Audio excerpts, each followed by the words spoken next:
जय हिंद दोस्तों, बहुत बहुत स्वागत है हमारे YouTube चैनल पर। जीएसटी यानी कि गुड्स एंड सर्विस टैक्स। कुछ लोग बोलते हैं गुड एंड सर्विस टैक्स, इतना भी गुड नहीं है जितना आप समझते हैं, लेकिन फिर भी अगर आपने अपने आप को जीएसटी के अंदर रजिस्टर कर लिया है तो सबसे पहले आपको बहुत बहुत बधाई और शुभकामनाएं। एक मैं आपको एडवाइस देना चाहूंगा, जीएसटी नंबर लेने के बाद आपको टाइमली जीएसटी की रिटर्न्स भरनी है, लोगों से जीएसटी कलेक्ट करना है अगर एप्लीकेबल होता है। कंपोजिशन वाले लोगों से जीएसटी कलेक्ट नहीं कर सकते हैं, आपको अपनी जेब से देना है और आपको ये जीएसटी गवर्नमेंट को पे कर देना है। इसके अलावा बहुत सारी पेचीदियां होती हैं, वो आपको ध्यान रखनी है। अगर आपने पहली बार जीएसटी अप्लाई किया था और आपका जीएसटी नंबर अप्रूव हो गया है तो दोस्तों सबसे पहले तो कांग्रेचुलेशंस, क्योंकि आप बहुत भाग्यशाली हैं। आजकल जीएसटी नंबर जल्दी से अप्रूव नहीं हो रहे हैं, काफी सारी क्वेरियां डिपार्टमेंट के द्वारा निकाली जाती हैं। अगर आपका जीएसटी अप्रूव हो चुका है तो दोस्तों आपको अब पोर्टल पर जाना पड़ेगा और वहां पर फर्स्ट टाइम आपको लॉगिन करना पड़ेगा, क्योंकि एक नॉर्मल लॉगिन होता है और एक फर्स्ट टाइम लॉगिन होता है। इन दोनों में थोड़ा सा डिफरेंस है। उसके बाद में आपको अपना नया यूजर आईडी और पासवर्ड बनाना पड़ता है। जब आपको पहली बार जीएसटी नंबर अप्रूव होता है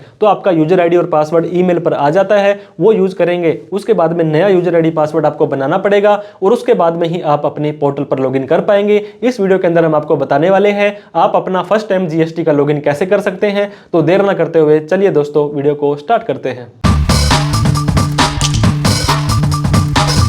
तो दोस्तों जैसे ही आपने अपना जीएसटी अप्लाई किया, 1 दिन 2 दिन 4 दिन मैक्सिमम हफ्ता 10 दिन भी लग सकते हैं, ये डिपेंड करता है जीएसटी ऑफिसर के पास। अगर उनको कोई क्वेरी डाउट लगता है तो आपको वे क्वेरी रेज करेंगे, उसकी भी रिप्लाई आपको देना पड़ सकता है। अब आपको वेलकम टू जीएसटी फैमिली इस तरह का एक मेल आ जाने वाला है। इसको जैसे आप क्लिक करेंगे तो आपका वेलकम कर रहे हैं। ये बोल रहे हैं 1.23 करोड़ रजिस्टर हैं। काफी टाइम से हम दोस्तों इतने देख रहे हैं ये डाटा अपडेट क्यों नहीं हो रहा है। अब यहाँ पे लिखा आ रहा है यूर लॉगिन क्रेडेंशियल आज एड अंडर। अब आपका जीएसटी नंबर आ चुका है 08 या जो भी आपके स्टेट का कोड होता है 10 डिजिट वो, और उसके लास्ट में 3 डिजिट और दे दिए हैं। अब आपको क्या करना है, gst.gov.in की वेबसाइट पर आ जाना है। जैसे ही आप यहाँ पर आएंगे आपको फर्स्ट टाइम लॉगिन करना हम सिखाने वाले हैं। तो अगर आप भी अपना फर्स्ट टाइम जीएसटी के अंदर यूजर आईडी और पासवर्ड बनाना चाहते हैं या रजिस्ट्रेशन करना चाहते हैं तो आपको रजिस्टर पर नहीं जाना है, आपको लॉगिन के ऊपर क्लिक कर देना है। जैसे आप लॉगिन पर क्लिक करेंगे अब आपसे अपना यूजर नेम और पासवर्ड पूछा जाएगा। तो यूजर नेम और पासवर्ड अभी तक आपका नया नहीं बना है तो आपको यहां पर नहीं डालना है। आप नीचे आएंगे, ये देख सकते हैं फर्स्ट टाइम लॉगिन लिख रखा है। If you are logging in the first time click here to log in. इसके ऊपर हमने दोस्तों क्लिक कर देना है। अब आपसे पूछा जा रहा है प्रोविजनल आईडी क्या है, जीएसटी नंबर क्या है, यूआईएन नंबर क्या है। तो यहां पे आप अपना जीएसटी नंबर सिंपली डाल सकते हैं। अब दोस्तों एक पासवर्ड अजीब सा छोटे बड़े अक्षर्स में आपका मेल पर आपको आया होगा, वो भी आपको डाल देना है। वो डालने के बाद आपको यहाँ पे अपना कैप्चा कोड डाल देना है। यूजर आईडी पासवर्ड कैप्चा डालने के बाद लॉगिन बटन पर हम क्लिक करेंगे। तो दोस्तों अब हमसे ये पूछ रहा है कि kindly provide the below information new user name, मतलब पहले वाला यूजर नेम आपका अब नहीं रहेगा। अब आप अपनी मर्जी से नया बना सकते हैं। आप इसके अंदर स्पेशल कैरेक्टर वगैरह कुछ भी लगा सकते हैं। तो हम दोस्तों हमारे हिसाब से, आप अपने हिसाब से कुछ भी यूजर नेम यहाँ पे बना सकते हैं और इस यूजर नेम को आप लिख के जरूर रख लें, ताकि इन फ्यूचर के अंदर कल को जब आप वापस से लॉगिन करें तो बार बार आपको परेशानी का सामना ना करना पड़े। इसके नीचे आपको नया पासवर्ड बनाना है। नए पासवर्ड के अंदर भी दोस्तों आपको पता होगा इसके अंदर काफी सारी चीजें आपको ध्यान रखनी होती है। छोटा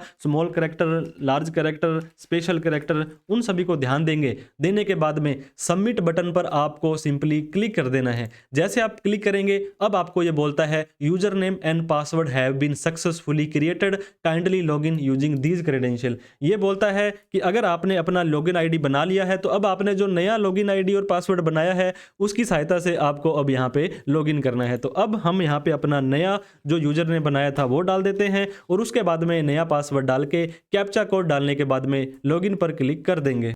जैसे ही लॉगिन बटन के ऊपर आप क्लिक करेंगे दोस्तों इस तरह का पोर्टल आपका खुल जाने वाला है। अब आपसे सवालों की बौछार होने वाली है। If you are supplying GTA, goods transport agency होती है, तो आपको फॉरवर्ड चार्ज में जाना है या रिवर्स चार्ज में जाना है, यस या नो आपसे दोस्तों ये पूछेगा। इसके कहने का मतलब है दोस्तों आप फॉरवर्ड चार्ज में पे करना चाहते हैं तो यस करें और रिवर्स चार्ज में पे करना चाहते हैं तो नो करें। वैसे तो ये 99% लोगों के लिए एप्लीकेबल ही नहीं होने वाला है। अगर आप गुड्स ट्रांसपोर्ट एजेंसी का काम करते हैं तब आपको रिवर्स चार्ज में करवाना है तो यस करना है, अदरवाइज सिंपली आप नो कर देंगे। अब एक और सवाल आपके सामने आ गया है, ये बोलता है कोर बिजनेस सिलेक्शन। आपका मेन काम क्या है दोस्तों? आप मैन्युफैक्चरिंग करते हैं, उसके बाद में हो सकता है आप अपनी ट्रेडिंग भी करते हो, क्योंकि जो माल बनाएंगे उसको बेचना भी तो पड़ेगा। इसके अलावा तीसरा है सर्विस प्रोवाइडर एंड अदर्स, तो आप तीनों में से एक को ही सेलेक्ट कर सकते हैं। एक से ज्यादा को सेलेक्ट करेंगे तो वो वाला हट जाएगा। तो हम मान लीजिए कि सर्विस प्रोवाइडर हैं, किसी तरह की सर्विस दे रहे हैं, तो उसको हमने यहाँ पे सेलेक्ट कर लिया है। You can select only one core activity. अब कहते हैं कि in case all activity are applicable है, जो आपका फिर भी आपकी जो मेन है वही आपको सेलेक्ट करनी है।